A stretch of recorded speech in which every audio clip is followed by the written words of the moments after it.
Trump at 71, Ron DeSanctimonious at 10%, Mike Pence at 7. Oh, Mike's doing better than I thought. Oh God, shots fired at Ron DeSantis. Donald Trump has finally come out with it.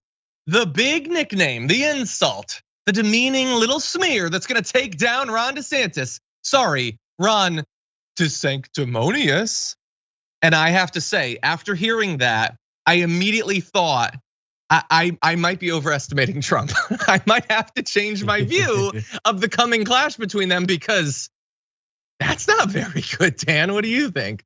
Listen, Trump was definitely the funniest president we've had in American history. That's a low bar, all right? Like, so this is definitely, and Donald Trump has been known to workshop these kind of things. I think he's been better in some cases, but some of these nicknames have definitely been worse. This is probably on the low bar of the scale for sure. I'm definitely gonna use this as an arbitrary scale at some point to review music on my podcast, but I was actually in my shower this morning. I was thinking, Gavin Newsom has wanted to run for office since he's been a zygote. So what's his nickname gonna be? Is it gonna be Greasy Gavin? I think you could do so much more with G than you can with DeSantis. But I think Ron DeScandalous is something that I'm stealing from one of my friends. Like, there's a lot of gray area. There's a lot of room you have to work with. I think sanctimonious is just. And forgive me for being a little bit too condescending here. Oh no, Dan from the internet being condescending. But I think sanctimonious is just too big of a word for a lot of Trump's base right now. I think it's just yeah, it's too big clunky for Trump. It's definitely too big for at least some of his base. Like, it's too much for me.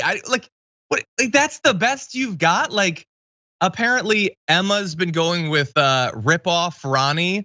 That's not bad. Some people are saying DeSat ass. I don't know about that, but how about like wrong DeSantis? That's dumb. That's childish. Go with wrong. And that way, every time you think of Ron DeSantis, you think, yeah, but isn't he kind of wrong? And honestly, considering how much of a satanic panic we're in, call him Ron DeSatan. Like, I know that that's kind of ridiculous, but that's the level of your party at this point. I mean, Donald Trump, you have him on video with his son trying to read him Donald Trump books. Like, he's trying to be your guy forever. You just call him little baby Ron. Just demean him like you would Eric Trump. Like, try that for a framework. I think that's an easier way to go down, or even Don Jr. Something like that, because you have on, like, again, everyone in the party has bent the knee to Donald Trump now. So you have them all on 4K Ultra HD video doing all this stuff. I think you should start to work that into the material. Why am I giving Donald Trump free advice? Let them fight. Yeah. That is always my philosophy. Let them fight. Brett is saying Ron DePant piss. No, but that's how stupid it needs to be. Honestly, little baby Ron, that's stupid. That's a winner for you. Ronna DeSantis, do you get it? Because now he's a girl. That's the sort of thing that his base actually wants. DeSanctimonious just isn't great. And look, like, I feel like you, good.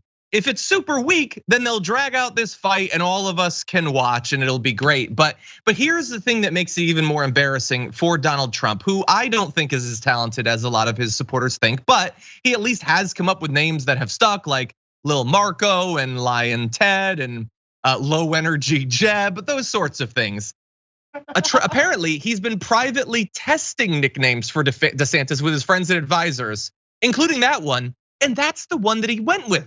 This is the product of like product testing of like little test groups, and that's what you've got. And apparently, he might have gotten it from Roger Stone, who's been calling him Ron DeSanctimonious, like on Truth Social. This is Donald Trump, who like his main product is nicknames, and Roger Stone, who's supposed to be this like vicious political hitman, and they've come up with DeSanctimonious. I just don't get that. Now look, they've gotten a little bit of an assist in the last couple of days in that Ron DeSantis did come out with a new ad that invokes God 10 times in a minute and a half and implies that Donald Trump created Ron DeSantis to be a fighter. That is sanctimonious. That doesn't make it a good nickname though. And already, even as weak and as bad of a nickname as that is, some in the right wing are not responding well to it. Piers Morgan says bizarre decision for him to mock DeSantis right before the midterms. I think it's the most sensical decision. He doesn't want Ron DeSantis to be popular. He'd like him to win, but he'd also probably be perfectly happy with him losing. Matt Walsh says DeSantis is an extremely effective conservative governor who has had real policy wins and real cultural wins. Trump isn't gonna be able to take this one down with a dumb nickname. He better have more than that up his sleeve. I kind of agree. Also, nice job launching your public attack against the most popular conservative governor in America 3 days before the midterms when we're all supposed to be showing a united front. I don't know what Matt Walsh has said about the 2024 primary or whatever, but I would assume that he wants you to believe right now that he's a supporter of Donald Trump, because if not, he'll lose his audience. But that sure seems like a guy desperate to switch over to Ron DeSantis. I don't know, like the Kurt Schlichter, who wrote a book defending Trump in 2020, is saying he needs to back off of this, stop doing it. But do they not know what the primary is gonna be between those two? Do they think it's gonna be Ron DeSantis and Donald Trump like coming up with different like tax plans that they then debate in public? Or this is what the thing is gonna be, Dan? I feel like they haven't been paying attention the last few years. It's gonna be lower than last time when candidates' wives got involved, right? Mostly by Trump bad-mouthing them. Like, it's going to get worse than that, because it's not only going to get personal, it's not only going to, I mean, at least for my personal enjoyment, involve all the times that every single one of these candidates has groveled to Donald Trump over the past 5 to 7 years.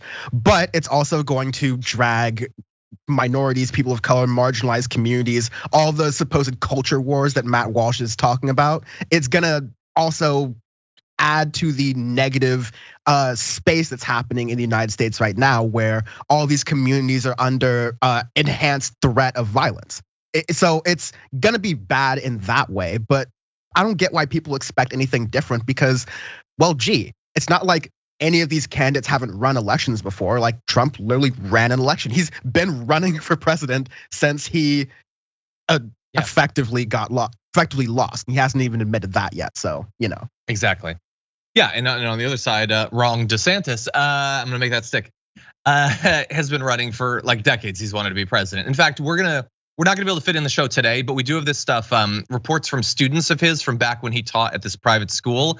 And there is some, like, if Trump wants to take him down, the DeSanctimonious thing isn't the right way to go. There's some stuff with him hanging out socially with students that, considering what their base says they care about, could be really devastating.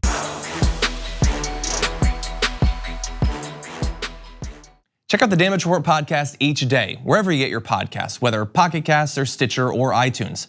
You can join me as I give you the news and stories you want, with a range of co-hosts and interview guests jumping in on the fun each day.